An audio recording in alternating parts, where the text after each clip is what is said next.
Pronto, boa noite, gente. Bem-vindas e bem-vindos. Estou muito feliz com a participação de vocês num assunto importante para todos nós. Eu vi no formulário que vocês responderam que muitas pessoas já têm algum conhecimento da comunicação não violenta.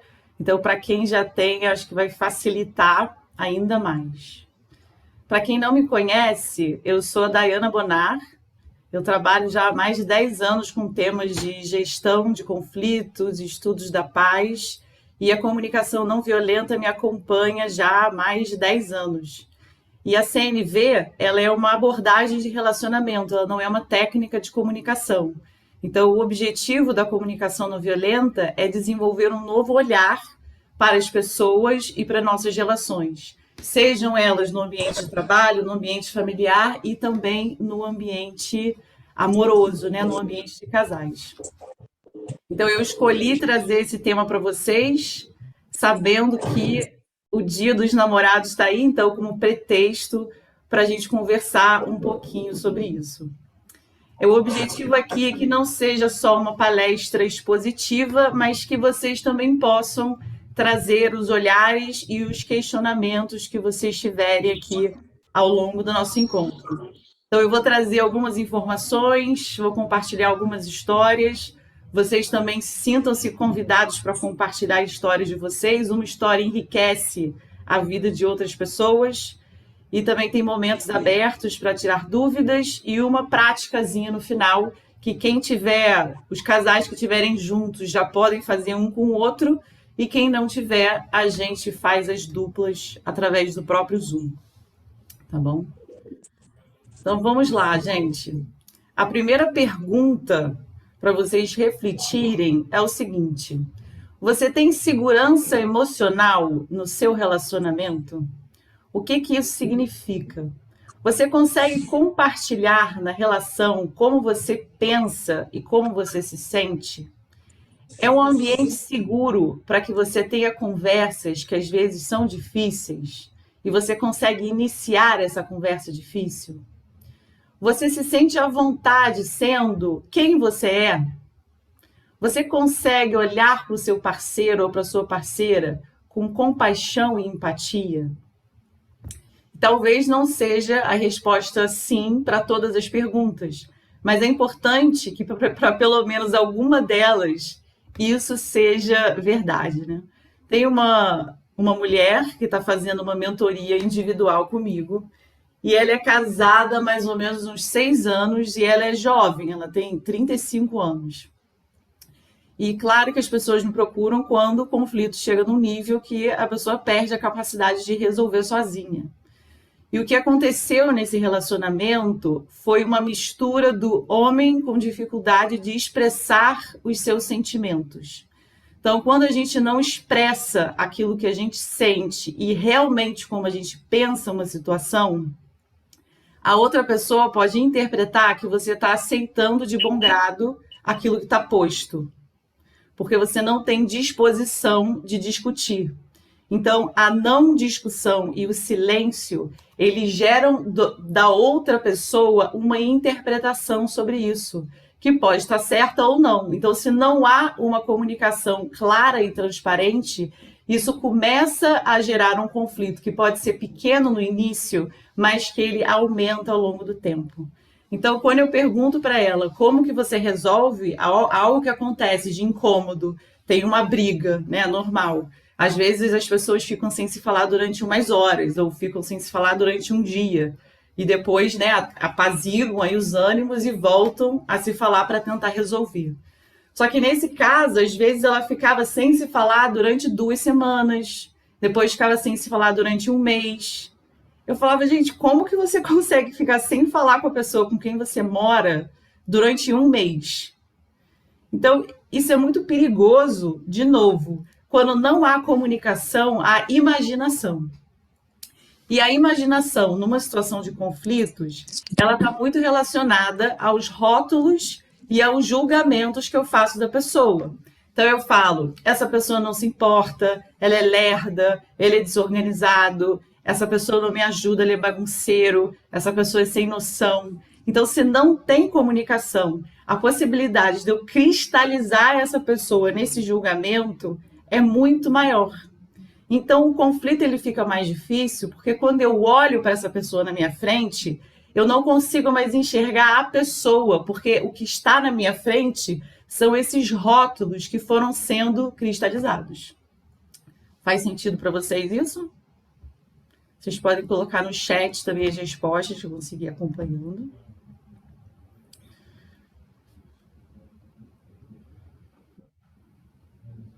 Alguém já viveu alguma coisa parecida?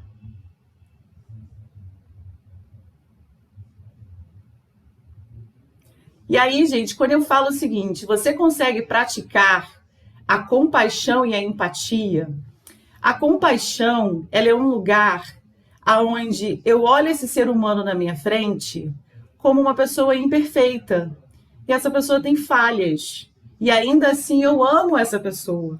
Então eu encaro não como essa pessoa perfeita, mas como uma pessoa que tem limitações. Porque eu também tenho as minhas limitações. Então, às vezes, a gente pega, nesse caso, né, um homem que tem dificuldade de falar de sentimentos. Mas como é que será que esse homem foi criado? Quais foram os estímulos que ele teve para falar sobre isso, né? O paradigma que a gente vive na sociedade, as mulheres têm muito mais facilidade de lidar com os sentimentos do que o homem. Não vou generalizar, porque eu conheço muitos homens que falam muito bem de seus sentimentos, mas não é a via de regra. Então, esse lugar de compaixão é, às vezes, entender o que você espera de uma pessoa pode ser muito difícil para ela. Então, como que esse lugar da compaixão e empatia entra com uma cumplicidade para tentar um viés de comunicação que seja possível para os dois, para que essa relação possa continuar no tempo, né? Então, tem uma pesquisa que eu estava lendo do John Gottman, que é um pesquisador, sim, super expert na área de relacionamentos amorosos, e ele fala que tem 2 tipos de conflitos, né? Conflitos onde as pessoas brigam, batem de frente, discutem, se xingam, né? Aquela coisa mais violenta, mais agressiva. E esses relacionamentos tendem a terminar dentro de 5 anos. Enquanto esse relacionamento do silêncio, daquilo que não é dito, das conversas difíceis que não são iniciadas, eles começam a esfriar, começa a haver um distanciamento e demoram até 16 anos para terminar. Então é uma zona de conforto e é como se essas pessoas começassem a ter vidas individuais, só que juntas, mas não exatamente como um casal. Então, quando eu li isso, eu senti uma tristeza. Porque imagina você ficar 15 anos, de repente 10 anos no relacionamento, onde na verdade não faz mais sentido, né? Por que você está ali, né? Por que demorou tanto tempo para falar alguma coisa? Então, um aspecto importante é que são nos relacionamentos mais íntimos, de casais, ou às vezes com mãe, né, com pai, com filho, aonde a gente se revela como a gente é. A gente não consegue sustentar uma máscara social que às vezes a gente usa no trabalho, né? Como a gente faz na nossa casa, dentro, né, com o nosso marido, com a nossa esposa, com o nosso namorado ou namorada. Então, é por isso também que é um lugar onde eu me mostro mais vulnerável, onde eu mostro mais as minhas garrinhas de fora, porque eu consigo ser assim e, ao mesmo tempo, eu não consigo sustentar essa máscara por muito tempo. Então, nos relacionamentos amorosos, né, que geralmente, acho que todo mundo aqui já viveu, né, aquele momento da paixão, você está super apaixonado, você vai encontrar com a pessoa e dá aquele frio na barriga, borboletas no estômago, você está super feliz e radiante, e você beija essa pessoa o tempo todo, aquela paixão maravilhosa. E essa paixão, ela tem uma data de validade, né? Há quem diga até que esse estado da paixonite aguda, que é tão gostoso, ele é também, de alguma maneira, um estado alterado de consciência, porque você ainda não está vendo quem essa pessoa é, porque a gente está inebriado por essa paixão. Então, a tendência é que depois desse momento, dessa paixão inicial, as coisas vão se acomodando e isso dá espaço para o amor surgir. E esse amor, ele surge também quando eu olho essa pessoa com os seus defeitos e também com as suas qualidades. Os lugares onde ela me nutre, os lugares onde eu admiro essa pessoa, né? Os lugares onde ela me potencializa. Então é importante observar também como que essa transição vai se dando. Não que um casamento de muitos anos não possa ter essa paixão reavivada em alguns momentos, mas é bem difícil que aquela paixonite aguda ela vá se sustentar durante 20 anos de casamento, porque outras coisas mais importantes começam a, né, tomar espaço. Então, eu queria que vocês respondessem aqui no chat, quem aqui já perdeu tempo querendo mudar a outra pessoa para atender às suas próprias necessidades? Então, você vê, por exemplo, assim, essa pessoa tem tanto potencial, eu acho que eu vou pedir, eu acho que ela devia fazer um mestrado, eu acho que ele devia fazer um curso de culinária, eu acho que essa pessoa devia ser mais tranquila, eu acho que ela está muito tímida, ela podia ser mais extrovertida, né? A gente começa a querer fazer com que essa pessoa mude, né? E, exatamente, eu já percebi, é impossível. A pessoa só muda se ela quiser mudar. Esse é o primeiro ponto. Isso não quer dizer que eu não possa incentivar transformações, que eu não possa apoiar essa pessoa na mudança que ela acha significativa para a vida dela, tá? E quando uma pessoa percebe que ela está sendo pressionada para mudar, a nossa ação instintiva humana é entrar num estado de resistência, porque eu não quero ninguém em cima da minha cabeça dizendo que eu preciso ser alguma outra coisa. E um risco disso, que eu também já vivi, é que chega uma mensagem contrária. Então, eu quero tanto que você seja diferente, que é como que o que você é não basta. O que você é não é o suficiente. Porque se eu quero que você seja tão diferente do que você é, eu quero outra pessoa.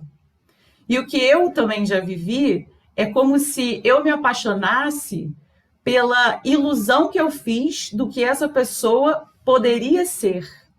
Então eu vejo, né, no relacionamento que eu tive, era uma pessoa inteligente, falava super bem, enfim, eu via que ele tinha tanto potencial para ser tanta coisa, para crescer, para ganhar dinheiro, só que eu me apaixonei pelo ideal. E quem era essa pessoa aqui, né? Essa pessoa aqui que queria outra coisa, a pessoa queria morar na praia, pescar e surfar, não queria mais nada da vida, não tinha ambição nenhuma. Só que demora um tempo para a gente casar quem é a pessoa, quem é a minha percepção e como que eu ajusto isso. Então, com quem você está agora? Quem você vê na sua frente?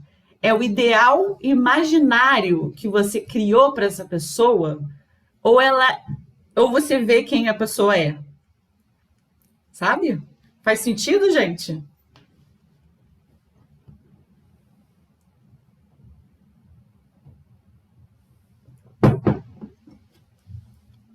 Se vocês quiserem comentar e perguntar alguma coisa, vocês podem, tá? Agora, do outro lado, quem aqui já resistiu a mudanças quando foi forçado a mudar? Então, tem alguma pessoa falando, você é muito tímida, você tem que falar mais, tem que interagir melhor com as pessoas, você tem que saber se colocar, você tem que ficar mais calmo, né? Você tem que ser mais organizado. Como que é para vocês quando você sente que tem alguém toda hora dizendo que você precisa ser diferente? Como que vocês reagem a isso?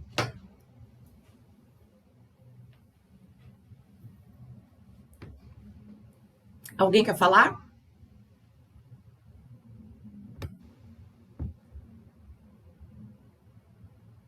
Tá todo mundo tímido? Pode falar, gente.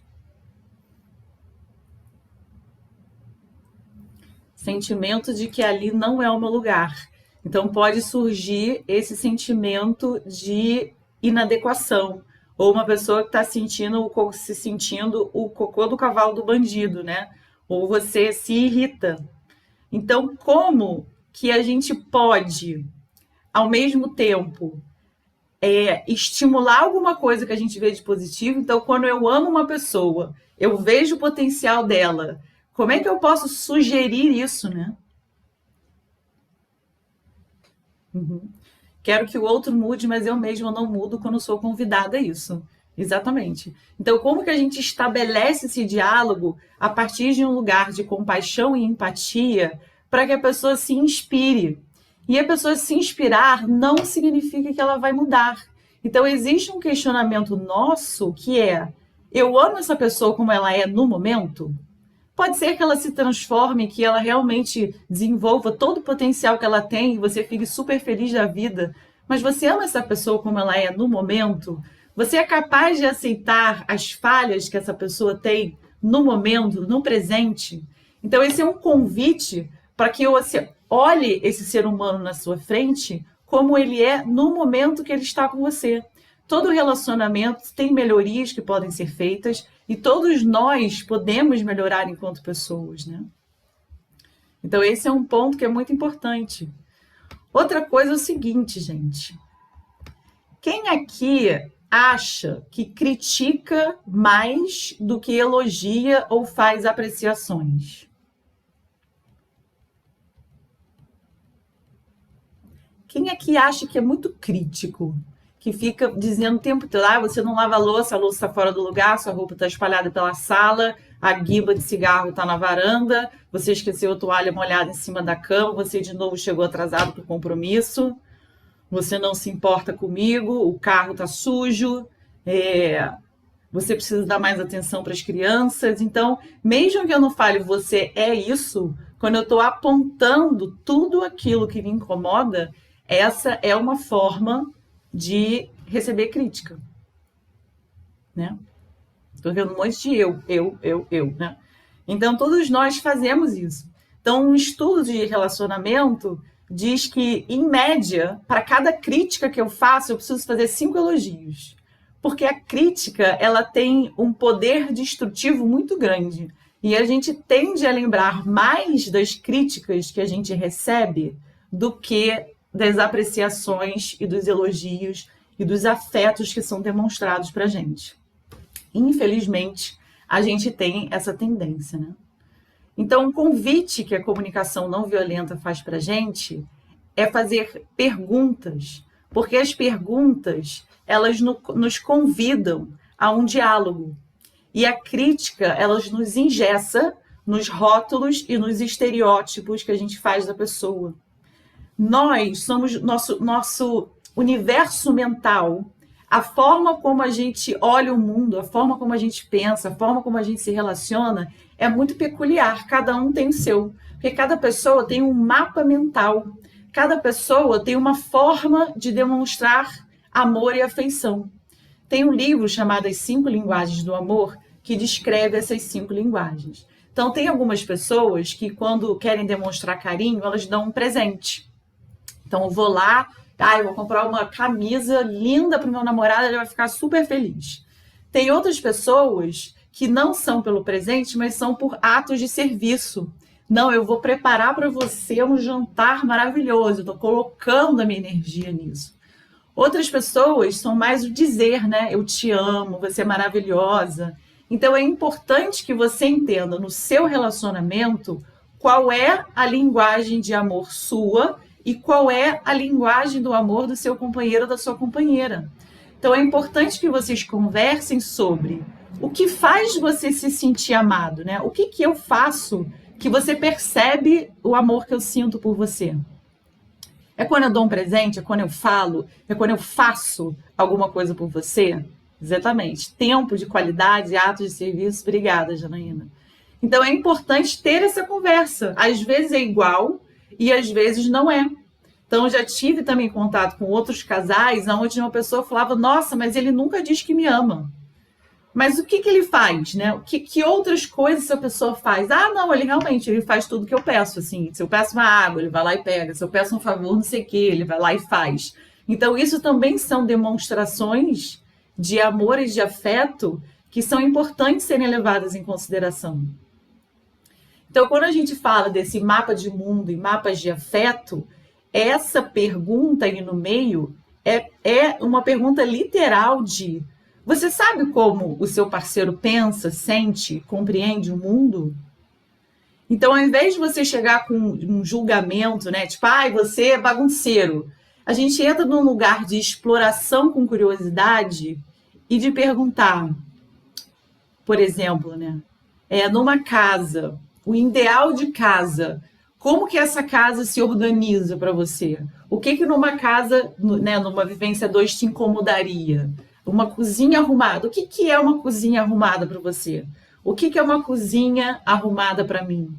Então tem um lugar, né, de picuinhas domésticas que acontecem. Então, por exemplo, o meu marido, ele aprendeu a lavar roupa com a mãe dele. Então ele bota, sabe aqueles sacos de lavar roupa? Tem uns saquinhos. Ele tem uns 300 saquinhos desses. Então, quando ele lava roupa, ele coloca a blusa no saquinho, não sei o que, no outro saquinho. Então, a máquina de lavar fica cheia de saquinho com a roupa dentro. Eu não tenho saco para fazer isso. Eu não tenho. Nunca lavei roupa assim. Nunca foi feito assim na minha criação. Eu pego, coloco as roupas da máquina, ligo o botão e pronto, né? Então, a gente começou a ter discussões sobre a forma de lavar roupa. E a gente ficava batendo de frente. Só que a necessidade que a gente tinha, e que era a necessidade de ter as roupas limpas, né, e organizadas, era esse embate, a gente falou, bom, como é que a gente resolve isso? Porque toda vez que a gente vai lavar a louça vai ser uma questão, não é possível, né? Eu não posso gastar meu tempo de vida discutindo sobre isso. Então eu falei, o que que você quer fazer? Então é uma pergunta, o que que você sugere, então, né? Então, ao invés de a gente estar num lugar onde eu sou sempre a pessoa que está impondo uma solução possível, também dar um passo atrás e ver o que a outra pessoa propõe como solução. Então ele falou, eu lavo a roupa. Eu falei, ótimo, maravilhoso. Eu penduro, eu tiro, eu dobro, eu realmente não me importo. Então tem alguns pontos aí de negociação na vida doméstica, porque eu sei que tem muita briga de casal por causa de organização da casa, que você pode tentar arrumar pequenos acordos para isso, né? Bom, se a pessoa nunca sugere, talvez você possa perguntar: eu estou querendo estabelecer um diálogo para que a gente pare de entrar de atrito, e para mim é importante ouvir a sua ideia. Eu não quero impor a minha ideia. Por que que você não quer sugerir? Então você está tentando explorar por que que essa pessoa não sugere. Você prefere que eu faça, mas vai ser cumprido, não vai ser cumprido, né? E outras coisas, gente, muitos desacordos que a gente faz, em algum momento eles deixam de ser cumpridos, né? Isso também acontece. Então é o momento de rever acordos. Acordos servem para ser revistos. E outro ponto importante, que eu acho que é importante citar, é o perigo do não fraco. Então, se alguém está te sugerindo um acordo, como nesse caso que a pessoa não quer sugerir, a pessoa está te sugerindo um acordo, preste atenção na genuinidade da sua resposta. Então, se você disser sim, que seja um sim de verdade, que seja um sim onde você se consegue de verdade se comprometer com aquilo. Porque quando a gente diz sim, porque a gente não quer dizer não, porque a gente não está afim de se estressar, de desgastar e de conversar, o perigo desse sim fraco, que na verdade é um não, ele começa a gerar desgaste, decepção e quebra de confiança. Então, eu já passei por situações onde eu nutro uma expectativa, porque a pessoa me disse sim, então eu estou acreditando nesse sim, e esse sim não se cumpre. Então, eu do lado de cá começo a ficar frustrada, começo a ficar decepcionada, começo a ficar irritada, e isso, em alguma forma, vai sair em algum momento. Então, observe e seja verdadeiro com esse sim ou com esse não. Se a pessoa vai falar, eu nunca vou lavar roupa nessa casa, então como é que vocês vão lidar com isso? Então, beleza, então eu vou lavar roupa e você vai lavar a louça. Ou quais são os acordos possíveis dentro do relacionamento aonde vocês estão? Faz sentido?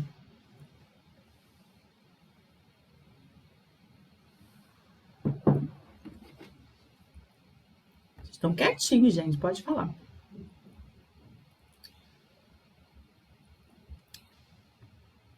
Gente, essa parte aqui é muito importante. Olha só. As nossas necessidades, que são chamadas necessidades humanas universais, que é um conceito da comunicação não violenta, é o nosso solo compartilhado. Então, as necessidades humanas, elas são como princípios ou valores que todos nós temos. Então, por exemplo, pertencimento, reconhecimento, amor, apoio, parceria, liberdade, autonomia, ser visto, ouvido. Isso tudo são necessidades humanas universais. Não importa quem você é, da cultura que você é, da história de vida que você teve, isso é muito importante saber que são nas necessidades que nós encontramos o nosso solo compartilhado, tá? As estratégias são as formas que nós encontramos para atender essas necessidades. Então, se eu tenho necessidade por reconhecimento, né? Como que eu posso fazer para ter esse reconhecimento? Como que eu faço esse reconhecimento existir na minha vida, né? Eu posso verbalizar, eu posso falar, nossa, olha, quando eu faço alguma coisa, para mim, ser reconhecida por isso é importante. E esse lugar de reconhecimento, as pessoas entendem o que é. Tem pessoas que pedem reconhecimento falando, você não se importa comigo, você não vê nada que eu faço. Isso também é uma estratégia negativa de pedir reconhecimento. Então, todo comportamento, toda fala, todo grito, toda briga tem uma necessidade humana universal por trás. Então, a nossa investigação é tentar descobrir quais são as necessidades em jogo, minha e da pessoa, para que a gente possa buscar uma solução que seja sustentável. Então, se uma pessoa tem necessidade de liberdade, né? Tem pessoas que querem sair, querem estar com um monte de gente, a outra pessoa tem ciúmes, né? Então, uma pessoa tem necessidade de liberdade e a outra pessoa que sente ciúmes tem necessidade de segurança emocional, como que eu posso estabelecer algum acordo? O que nós podemos fazer juntos para que você tenha liberdade e que eu me sinta seguro? Então, quando eu consigo identificar essas necessidades com mais clareza, nós conseguimos estabelecer um diálogo mais frutífero, aonde eu saia de novo do julgamento. Você é ciumento, chato. E a outra pessoa fala, você que é toda dada, que aí tá com todo mundo o tempo inteiro, falando com gente conhecida. Então, quando eu entro nessas trocas de rótulos e julgamentos, eu estou começando a me afastar. Faz sentido, gente?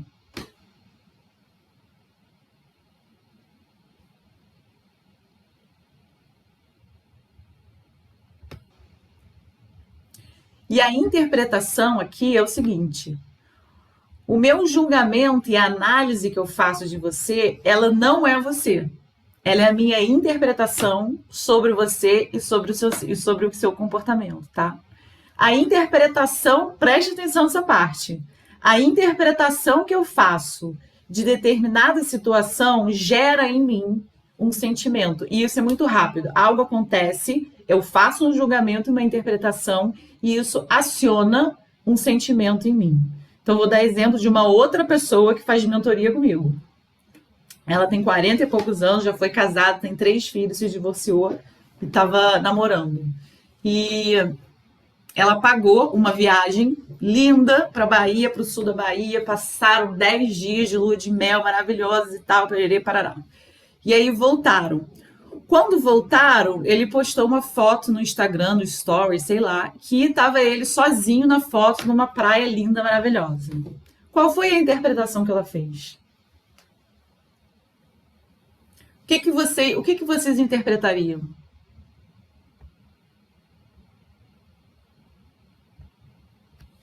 Como vocês reagiriam? Conta pra mim.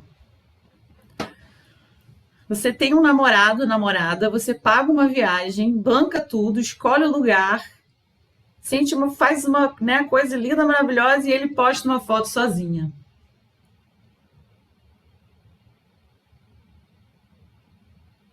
Uhum. Exatamente. Foi isso tudo que passou na cabeça dela. Ele não se importa, ele é um aproveitador. Por que eu não estou nessa foto? Estou aqui me sentindo excluída, estou com raiva. Só que entre a interpretação da realidade, quando eu interpreto que eu fiz papel de idiota, que eu fui excluída, que a pessoa não se importa comigo, que a pessoa é egoísta, o que eu estou sentindo em relação a essa interpretação da realidade?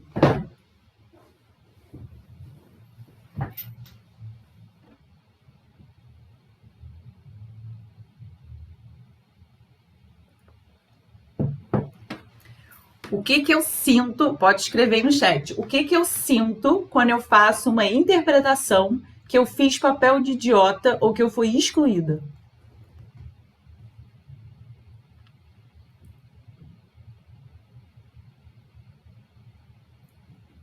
Tristeza, raiva, frustração, abandono, medo, insegurança, exclusão, decepção, exatamente isso tudo que ela estava fazendo.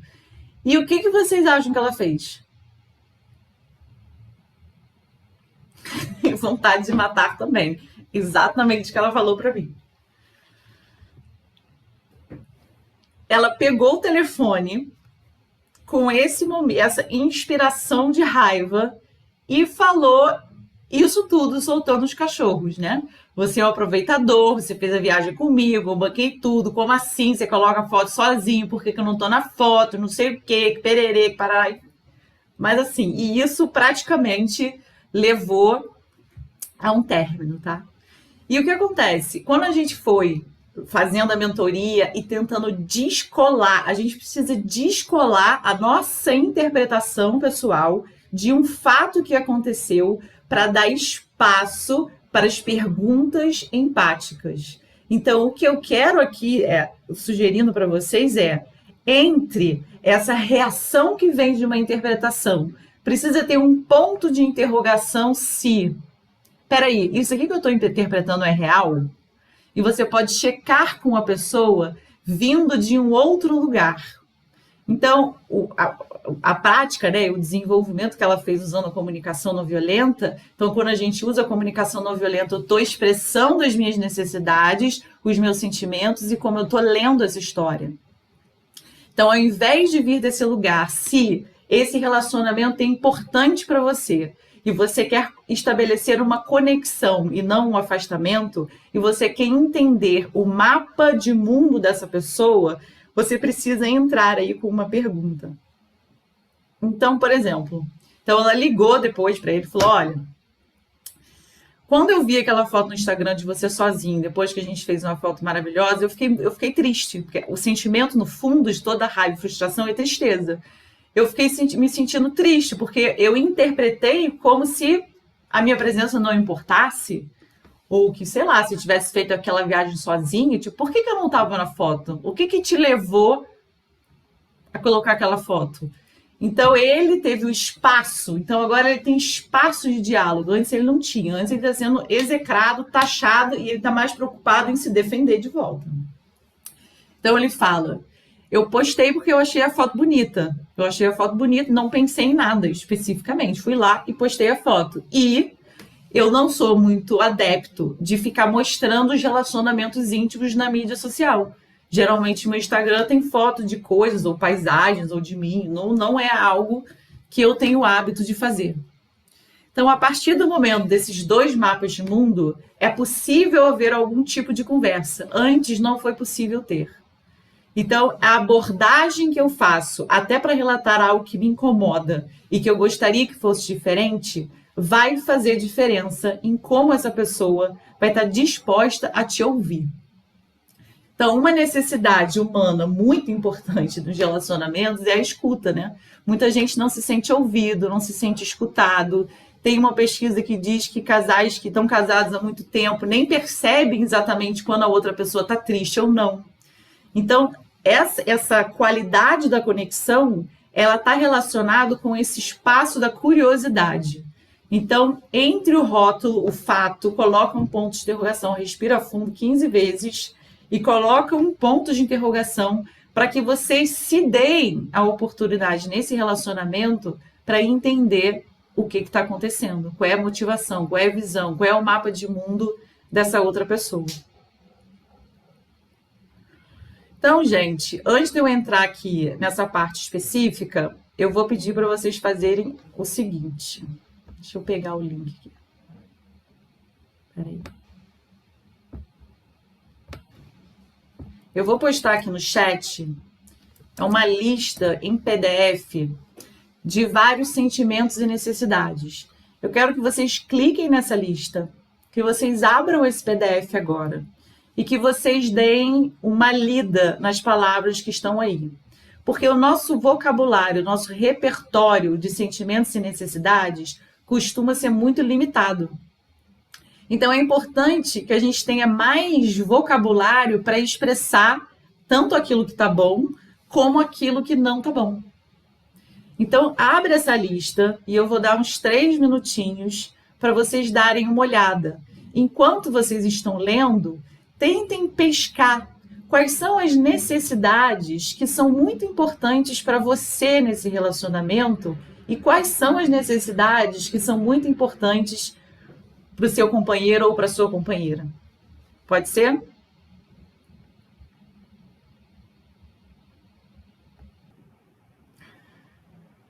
Então vamos lá, gente. Vocês viram aí nessa lista de sentimentos e necessidades que aparece pseudosentimentos. Pseudosentimentos é quando a gente verbaliza esse sentimento, mas dentro dele está imbuído um julgamento. Então, quando eu falo assim, ai, Renata, eu estou me sentindo abandonada, estou me sentindo excluída. E a gente usa muito, né, esse tipo de fala. Quando eu digo que eu me sinto abandonada, eu estou te dizendo que você me abandonou. Eu estou te dizendo que você me excluiu.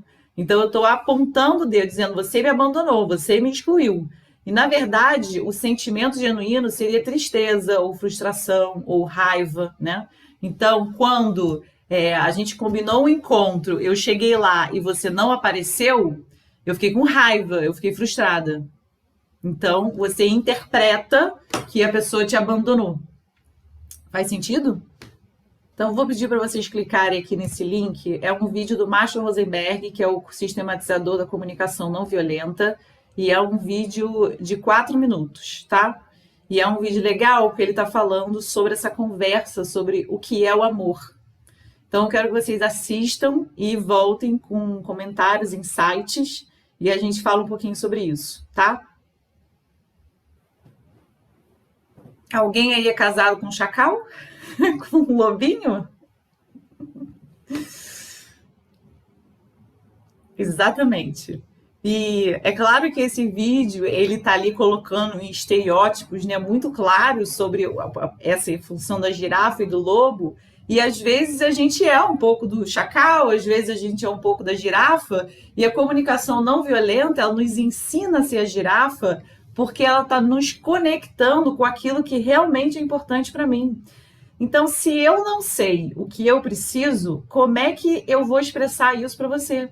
Então, quando eu aprendo comunicação não violenta, eu estou ajudando as pessoas a me ajudarem, né? Eu me ajudo quando eu já digo para você, olha, para mim me sentir ouvida é quando eu chego de um trabalho, um dia cansada, e eu tô com uma expressão de cansada, quando você percebe, quando você consegue fazer essa leitura, e quando a gente consegue sentar no sofá sem nenhum tipo de interrupção, seja de televisão, seja de celular, e eu percebo que você está ali, está olhando para mim, você está segurando a minha mão, você está me dando um abraço. Assim eu me sinto acolhida, eu me sinto ouvida, e isso é importante para mim.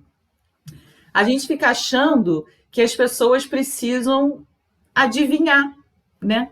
Então, se você pode falar, isso já vai te ajudar, né? Faz sentido, gente?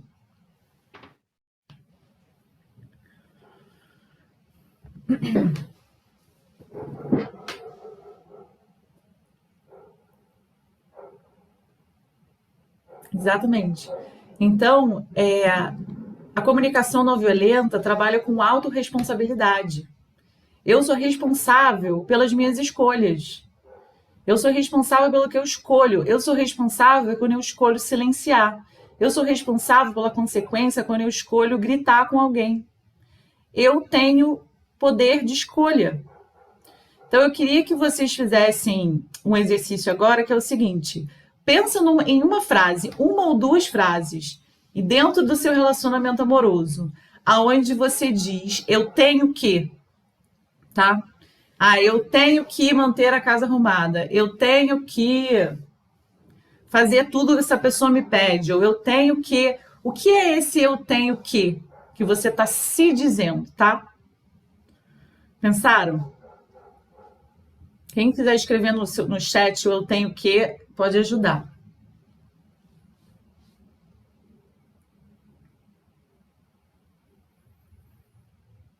Eu tenho que me manter em forma. Eu tenho que dar a melhor educação possível para os nossos filhos.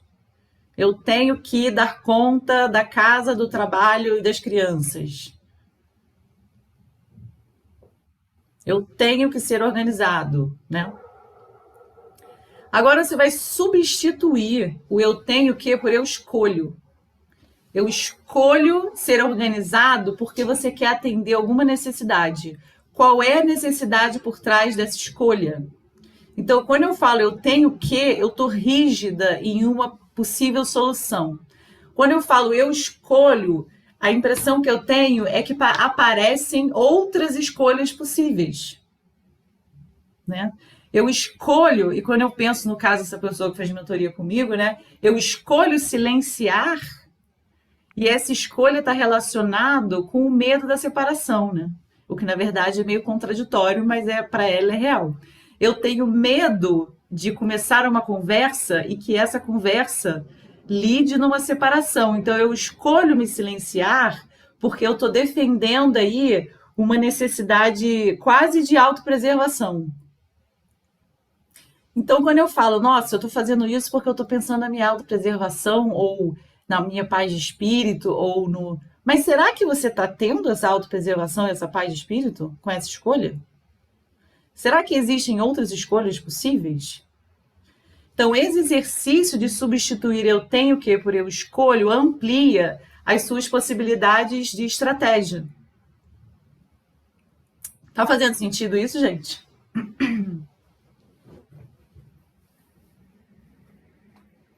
Sim, tenta fazer mesmo, assim, não fica só na abstração intelectual do que eu estou fazendo, não. Tenta fazer esses pequenos exercícios, porque isso vai te dar alguns estalos, tá? E da mesma maneira, o que você diz para a pessoa, né? O que você fala para essa pessoa? Você tem que manter a casa organizada sempre. Você tem que ser mais presente com os filhos. Você tem que me dar.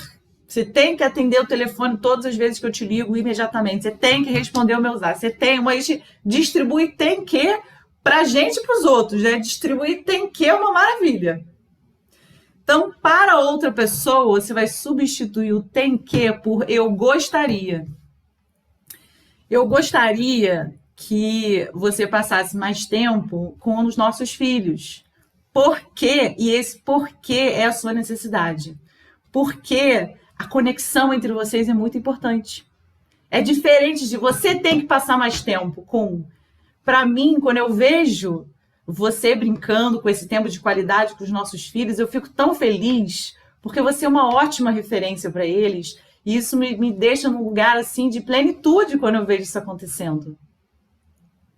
Ah, exatamente. Então, se eu escolho não organizar a casa, porque eu tenho necessidade de ócio, de não fazer nada. Só que, primeiro, isso é uma libertação sua. Então, eu escolho organizar a casa porque eu me sinto mais em paz de espírito com a casa organizada. Então, é uma necessidade sua que você busca atender fazendo essa escolha. Então, quando você sabe que isso é uma escolha, você pode fazer ou você pode não fazer. Mas isso não é uma obrigação, isso é uma escolha, mesmo que você interprete como uma obrigação. Então, você pode até virar para a pessoa e falar assim: olha, eu escolho sempre deixar a casa organizada, porque para mim isso é super importante, mas eu estou muito cansada. Então, eu estou escolhendo agora cuidar de mim. E eu queria saber como que aqui, né, no nosso jogo familiar, essa parte da organização poderia ser suprida. E não você vai ter que fazer. Como que você acha? É, de novo, uma pergunta que é um convite para um lugar de negociação. E um convite para um lugar de negociação também pode ter uma negativa. Quando uma pessoa te diz não, e vamos dizer que nesse caso a pessoa fale, cara, não vou dar conta de organizar da maneira que você organiza, então assim, vou fazer do meu jeito. Quando a pessoa diz um não para você, ela está dizendo um sim para ela, certo? Então, o não que eu dou para outra pessoa é um sim que eu estou dando para mim. O não que eu estou dando para a sua organização é um sim que eu estou dando para a minha autonomia. É um sim que eu estou dando para a minha liberdade. Então, toda leitura que a gente faz na gestão de conflitos, eu estou sempre tentando mapear as necessidades por trás. E quando eu faço isso, de novo, eu permito que haja diálogo nesse relacionamento. Eu permito que haja conexão. Isso não significa que é fácil todas as vezes, mas eu permito que isso aconteça, do que silenciar, ficar puta e cruzar os braços e, entendeu? Então, foda-se você também. Eu estava vendo uma palestra com uma psicóloga dizendo assim, tem gente que dá o troco, né? Quem aqui nunca deu o troco? Ah, você não vai fazer isso? Você vai ver só, então, quando você pedir uma coisa para mim, eu vou te dar o troco. Fica aí, tive vingancinha, né? Só que o que acontece? O troco é uma troca, como o próprio nome diz. O troco é uma forma de trocar. Então, se você dá o troco, você está estabelecendo uma forma de troca que você vai ter nesse relacionamento. E isso vai gerar um desgaste. Então, alguém precisa ser o sábio ou a sábia da relação de interromper esse jogo do pega. Né? Eu vou colocar o slide aqui de novo. Pelo seguinte, gente, é um dado um pouco assustador que 69% dos problemas dos casais são perpétuos. Ou seja, dentro de todas as tretas que você tem, uma média de 30% você vai conseguir resolver. E uma média de 69% não tem solução. Aí você fala, gente, então ferrou, né? Então todo mundo vai se divorciar, acabou a vida. Não, porque o que acontece é, já que você sabe que 69% não tem solução, porque tem traços de personalidade que as pessoas não vão mudar, e mesmo que elas se esforcem, depois de um tempo elas voltam para o modus operandi normal, cabe aí trabalhar a aceitação e como que a gente vai fazer o approach dessa questão quando isso acontecer.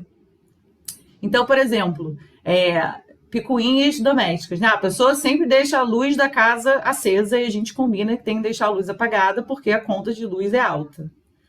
Essa pessoa vai sempre deixar a luz acesa. Então, cabe a você, cara, eu vou me estressar todas as vezes porque essa luz está acesa? Não, eu vou lá e eu vou apagar essa luz. Por quê? Tem algo em você que também repete um comportamento que irrita a outra pessoa. Então, tem um lugar onde eu vou abrir mão dessa discussão porque eu prefiro preservar esse relacionamento. Então, é uma concessão que é importante que os dois façam. Então, eu vou apagar a luz porque eu sei que ele vai pendurar as roupas que eu deixo, minhas calcinhas, eu deixo, né? As calcinhas penduradas no banheiro. Então, eu vou lavar a louça porque ele vai lavar a roupa.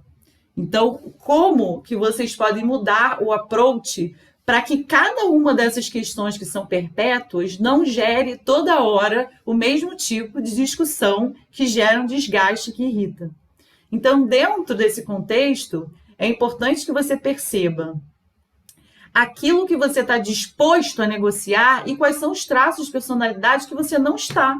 Porque se você está com uma pessoa que tem, sei lá, que mente, vamos dizer, eu já namorei uma pessoa que mentia. Eu não vou negociar com isso, eu não quero estar num relacionamento assim. Confiança, para mim, é uma questão de integridade pessoal que eu não vou colocar em risco. Então, eu não vou ficar com essa pessoa.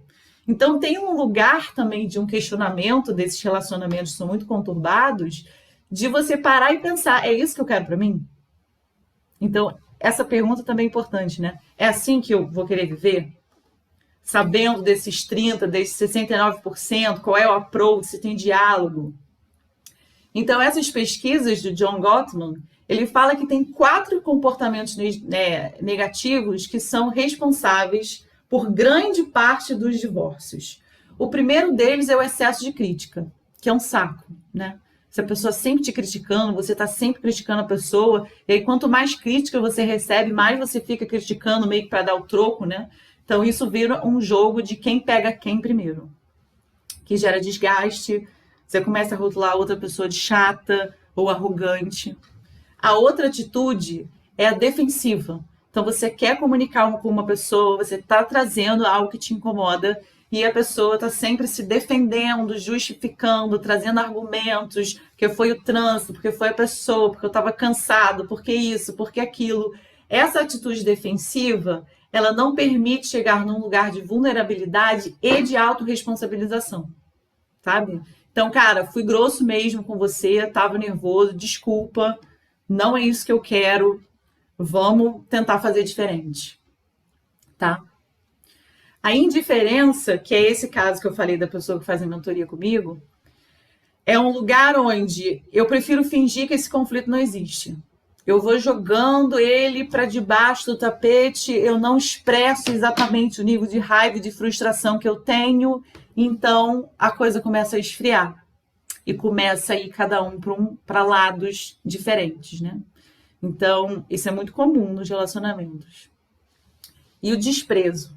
O desprezo eu acho que é o pior deles e o mais grave, que para mim beira um relacionamento abusivo, aonde a pessoa te coloca para baixo, né? Então você tem pessoas que ficam ali, você não sabe fazer nada direito, tudo que você faz está errado, você não tem capricho nas coisas, você não fala bem, você não consegue se relacionar com os outros, você, né? Então é uma coisa que te diminui, está te diminuindo de alguma forma.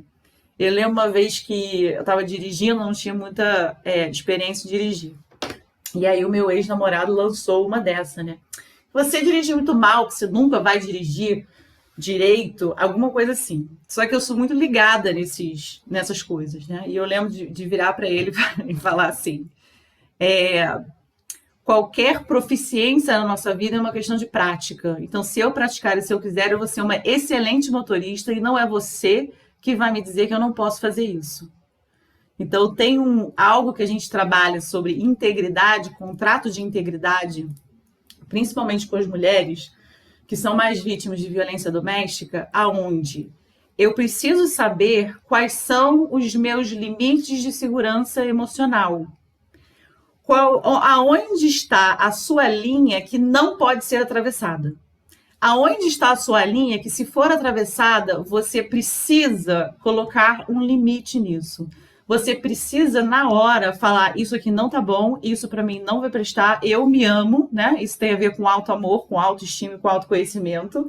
E que eu não permito que falam palavrões comigo, eu não permito que alguém tente me colocar para baixo. Então, é muito importante que em qualquer relacionamento da sua vida, você consiga ter esse contrato de integridade, de amor próprio, para conseguir estabelecer limites para a sua saúde mental. Então, se por acaso você está num relacionamento onde esse seu parceiro tende a te colocar para baixo, que tem muita crítica, ou que seus sentimentos e a sua opinião não são levados em consideração, é importantíssimo que você inicie essa conversa, mesmo que essa conversa seja extremamente difícil, porque é só a partir dela que pode haver alguma transformação. E o contrato de integridade, ele precisa ser cumprido. Então, se o comportamento que para você não deve acontecer nunca se repete, você deve sair desse relacionamento, tá? Faz sentido, gente?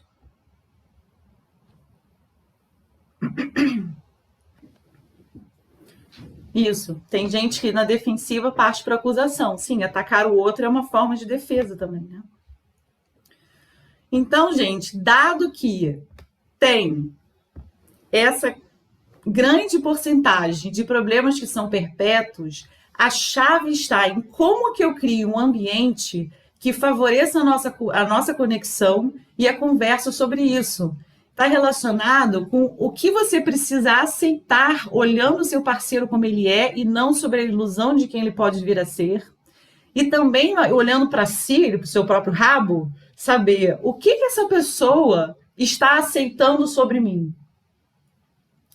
E eu acho que no meu relacionamento, eu acho que meu marido me aceita mais do que eu aceito ele. Eu acho que eu sou mais cri-cri. Então também tem esse lugar, né? Caramba, essa pessoa está aceitando todo esse meu lado. Será que eu tô... O que é aceitável? O que não é? Então eu acho que fazer esse discernimento, eu vou ficar tretando por causa de luz acesa, cara, não vou.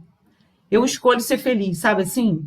Eu vou ficar tretando pelo pente, nunca acho pente na minha casa, não existe. Aí algum submundo escondido, porque eu não sei o que acontece, aquela juba de leão que ele tem. Não acho pente. Falo, cara, se eu uso pente e você bota o pente no mesmo lugar. As coisas precisam ter casas. O isqueiro mora aqui, o pente sempre mora aqui, a chave do carro sempre mora aqui. Ele está constantemente procurando coisas. Onde é que está minha carteira? Onde é que está a chave do carro? Aí desce, esqueci a carteira. E assim, eu já aceitei. Eu falo, cara, ele é assim. E eu vou ter que aprender a lidar com isso, sabe? Não adianta. Eu não vou. Eu sento no sofá e eu tô num lugar já de cômico, sabe? Que eu já sento, cruzo a perna e falo, ele vai começar a fazer a ronda. E pronto. Então tem algo também na gente que pode fazer essa mudança de olhar para o outro, que é um olhar de compaixão. Não é um olhar de coitado, mas é um olhar de compaixão. Cara, a pessoa é assim, está assim há 35 anos, já sugeri, já tentei influenciar, já falei que me incomoda e talvez esse seja um problema perpétuo. Então, o meu approach com esse problema perpétuo precisa ser transformado, assim como o dele com os problemas perpétuos que eu trago. Como colocar louça engordurada dentro da pia e engordurar o resto da louça, sabe? Por exemplo, né? Então, gente, de acordo com o John Gottman, os casamentos que mais prosperam são aqueles onde tem mais apreciação e gratidão. Então é muito importante que a gente saiba apreciar aquilo também que está maneiro, aquilo que está bom, aquilo que está funcionando, e mesmo os papéis de obrigação, sabe? Pai e mãe têm obrigações, marido e mulher têm suas obrigações, tem a divisão das tarefas domésticas, tem os trabalhos, cada um faz, sustentabilidade, não sei o quê. Mas se o meu marido aqui em casa é ele que cozinha.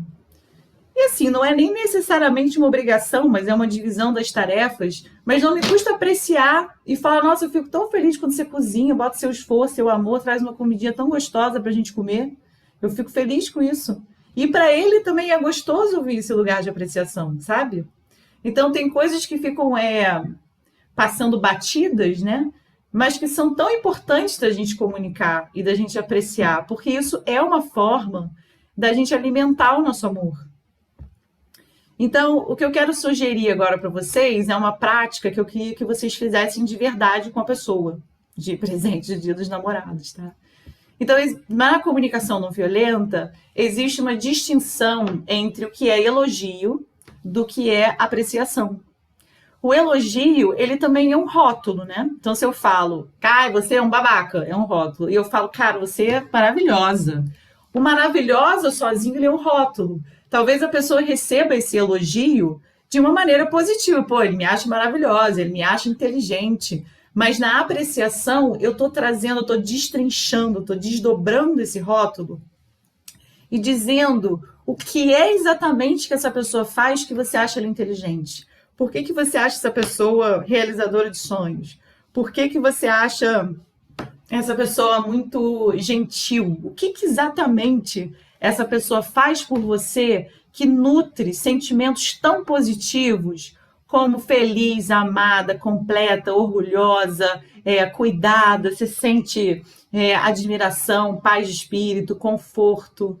Então eu quero que vocês, nos próximos 4 minutinhos, vocês descrevam mesmo assim, quando você cozinha para mim, coloca amor na comida, quando você dedica o seu tempo para ler um trabalho que eu fiz, me dando feedback se está positivo ou se está negativo, quando você faz toda, ele que fez essa apresentação, se você faz toda uma apresentação de slide, toda cuidadosa, sabendo que o meu trabalho é muito importante para mim, eu me sinto muito feliz de saber que eu consigo, que eu posso contar com você, que eu tenho essa parceria. Então, você tá deixando muito claro quais são os seus sentimentos e também quais são as suas necessidades atendidas nesse lugar. Então, isso faz com que essas coisas importantes para mim, como cumplicidade, reconhecimento e empatia, se cumpram. E é por isso que eu tô aqui com você, né? Porque você enriquece a minha vida desse jeito. Então, eu gostaria agora que vocês fizessem essa prática, vocês podem escrever no papel e se quem tiver ao vivo com seus parceiros ou parceiras podem falar um para o outro, podem consultar a lista também, se vocês quiserem, tá bom? Então, qual é a ação específica? Qual é o sentimento que vem em você? E quais são as necessidades atendidas?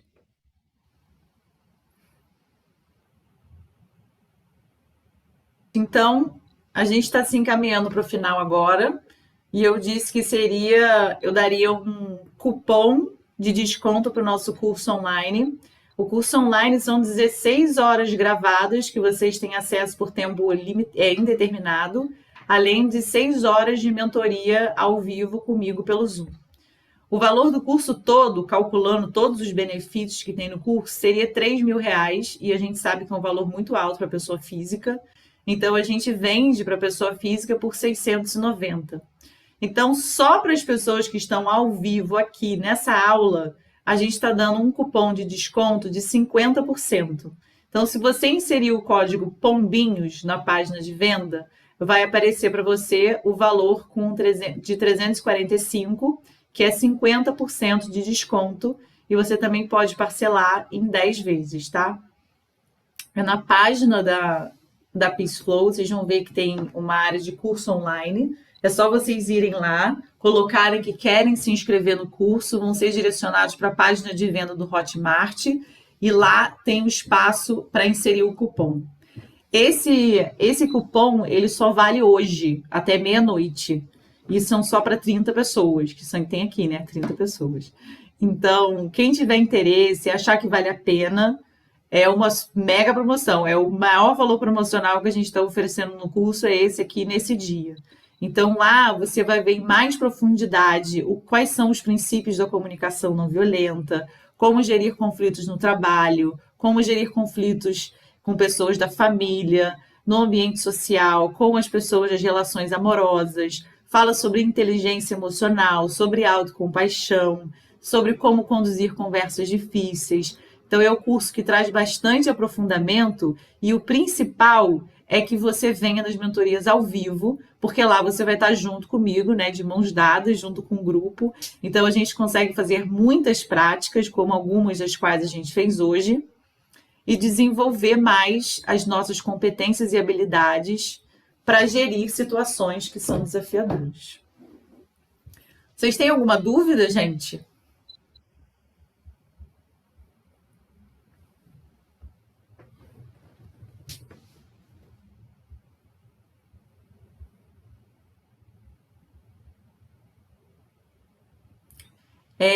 A aula ajudou vocês? Fez sentido para vocês? Como é que vocês saem daqui? Sair cheio de desafios, acho que é bom, né? Só de pontuar, entender quais são os desafios para colocar em prática já é um passo.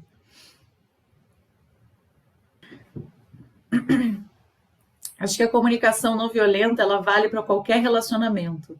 Então, se você aplicar alguns conceitos aqui para a relação com os filhos, ou com pai, mãe, sempre de tentar descolar a nossa interpretação da realidade, de inserir um ponto de interrogação, de uma curiosidade empática, né? De fazer esse esforço de, por trás da crítica que eu estou recebendo dessa pessoa, qual é a necessidade dela? Então, as críticas, elas também são uma dica, né? Se tem alguém te chamando de chata, o que essa pessoa está precisando? De espaço, de silêncio, de autonomia? O que está acontecendo, né, nesse relacionamento? Se você acha que a pessoa é muito fechada, é porque você precisa de mais conexão, de mais diálogo, de mais escuta, né? Eu vou colocar o link da inscrição aqui, só um minutinho. Quem tiver interesse no curso online, clica nesse link e vai te direcionar para a parte do curso. Lá tem todas as informações detalhadas, quais são os módulos, qual é o conteúdo de cada uma das aulas. São 16 aulas, mais 4 aulas de bônus. E aí vocês podem fazer a inscrição.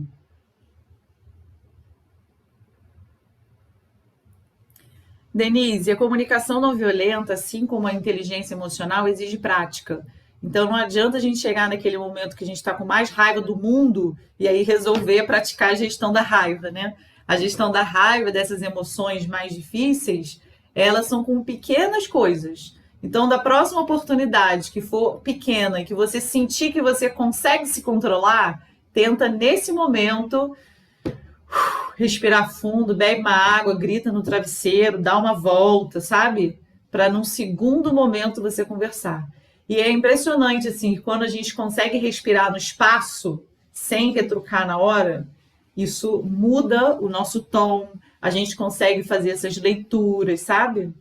Então, às vezes eu falo, quando eu estou numa discussão com meu marido, ele fala alto, ele às vezes usa um tom que eu não gosto. e eu falo, nossa, eu não gosto desse tom. Quando você fala comigo nesse tom, eu perco a capacidade de ouvir o que você está dizendo. Então não é eficiente. Não é eficiente para ele e não é eficiente para mim. Então, às vezes, eu comunico exatamente aquilo que está acontecendo dentro de mim, sabe? Porque para ele não é grosseria. Para ele é só uma forma mais cheia de energia de falar. Só que existe uma diferença entre a minha intenção e o impacto que eu gero. E é muito importante a gente saber disso. Intenção é diferente de impacto. Eu estou fazendo uma mediação numa empresa onde duas diretoras de áreas super importantes têm um conflito de anos, e um dos elementos principais é isso. Uma tem uma intenção, faz uma coisa, e a outra recebe de uma outra forma. Então a gente tem que avaliar, será que a minha intenção chegou da maneira que eu imaginava do outro lado? Sabe? Por isso que a gente fala, né? De boas intenções, o inferno tá cheio. Não é à toa. Então, acho que saber se essa boa intenção está chegando, e uma coisa muito importante, acho que em qualquer diálogo, e principalmente nas conversas difíceis no relacionamento amoroso, é você comunicar que você se importa. Então, todas as conversas que eu tenho, que são sensíveis e que eu sei que é difícil para mim expressar, porque eu não sei como que isso vai chegar na outra pessoa, a primeira coisa que eu falo é, olha, eu queria conversar com você porque eu me importo. Porque eu me importo com você e porque eu me importo com a gente. Porque essa família, para mim, é muito importante. E porque eu quero que o nosso casamento dure muito. Então, é por isso que eu estou trazendo essa conversa, porque eu me importo. Porque no dia que eu deixar de me importar, eu não vou nem mais trazer. Então, se eu ainda trago, é porque eu me importo. Eu me importo com a gente. Você é importante na minha vida. Então, eu começo nesse tom. Então, quando a pessoa percebe que ela importa, ela já está se sentindo pertencente e acolhida, o que vier depois é mais fácil de receber. Porque esse caminho da empatia, da compaixão e do afeto já está pavimentado. Faz sentido? Então, na dúvida, comunica. O óbvio para uma pessoa não é o óbvio para outra pessoa. Então, não deixem de comunicar achando que a pessoa tem que adivinhar o que você quer, o que você precisa, o que você sente. Comunica. Eu falo, preciso de um abraço.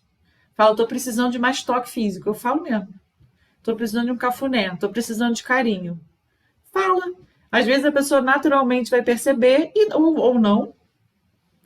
Então, eu acho que não tem nada demais falar isso. Você está se ajudando e está ajudando a outra pessoa a perceber como que ela te faz feliz, né? E essa outra pessoa que eu fazia mentoria sobre aquela história do namorado que colocou a foto no Instagram e tal, depois da nossa mentoria de comunicação não violenta, ela falou assim, cara, ele é tão diferente de mim que antes eu não conseguia conversar com ele. Parecia que eu falava russo e ele falava japonês. E depois, como eu estou praticando esse um passo para trás, respirar e perguntar, agora a gente consegue. Nossa, parece que eu descobri uma pessoa nova, assim. E realmente somos muito diferentes. Mas agora a gente consegue conversar. Porque eu estou num lugar compassivo e ela leu um livro muito bom que eu sugeri, que é o livro da Christine Neff, que fala sobre autocompaixão. E ela também, geralmente quem é muito crítico com os outros também é muito autocrítico, né? Então, da mesma forma que a gente pratica compaixão e empatia com os outros, é importante que a gente pratique compaixão e empatia com a gente mesmo, né? Então, esse livro contribuiu nesse processo também para ela se acolher e aprender e dar espaço para acolher o diferente e fazer a leitura das necessidades por trás das críticas, ou um comportamento que ela não entendia, ao invés de ela chegar com um julgamento, ela chegava com uma investigação. Nossa, você faz isso desse jeito, que curioso, eu nunca faria isso. Por que você faz assim? Então você está descobrindo um outro ser humano. E eu acho que pode ser uma jornada muito interessante, sabe? Aí, ontem eu saí de uma aula, estava morrendo de fome. Aí meu marido estava fazendo um misto quente para ele, estava com queijo, presunto, pão. Aí eu falei assim, ai, amor, faz um misto quente para mim. Ele falou, não vou fazer não, tá tudo aqui, faz você. Aí eu falei, ai, poxa, tô com uma preguiça, não vou fazer não. E realmente foi um pedido, né? Pedido é diferente de exigência. Se fosse uma exigência, ele ia falar não. Eu ia falar assim, ah, é? Pede pra mim da próxima vez, você vê só. Fazer nada, faz nada, né? Ficar putinha. Não, eu falei, ah, então tá. E aí fui pra varanda. Aí daqui a pouco chegou ele com um prato com um misto quente pra mim. Aí eu falei, ué, falei, nossa, super feliz com o misto quente. Mas o que que te fez mudar de ideia? Eu fiquei curiosa mesmo, assim, ué, por que que ele falou não primeiro, depois ele mudou de ideia? Querendo entender como que é o funcionar, sabe? De dentro. E aí, na verdade, nem ele tinha tanta clareza, né? Ele falou, eu disse não porque estava tudo ali, assim, era muito simples, você abrir o pão e colocar, porque já estava tudo ali em cima. Aí, como eu percebi que você não fez e nem mexeu o saco, nem ficou de... Aí eu me compadeci de você, tava tudo ali, eu peguei e fiz. Eu falei, muito obrigada, fiquei muito feliz. Doido essas coisas, né? Então, às vezes, a gente tem um comportamento, tudo bem. E aí, de repente, isso também muda a pessoa. Então, quando a gente muda, a tendência é que a outra pessoa mude junto, sabe? Acho que é isso, gente. Vocês querem me perguntar alguma coisa? Querem comentar? Querem. Só todo mundo quietinho, tímido. Podem falar.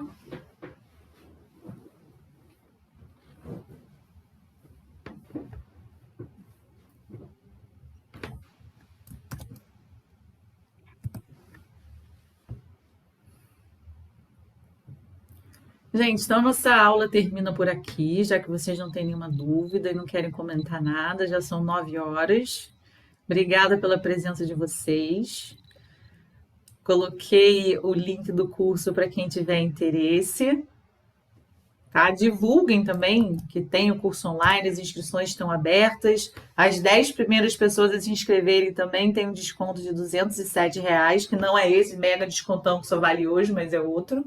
Então, se vocês souberem de alguém que tem interesse, também, por favor, me ajudem a divulgar e me sigam no Instagram.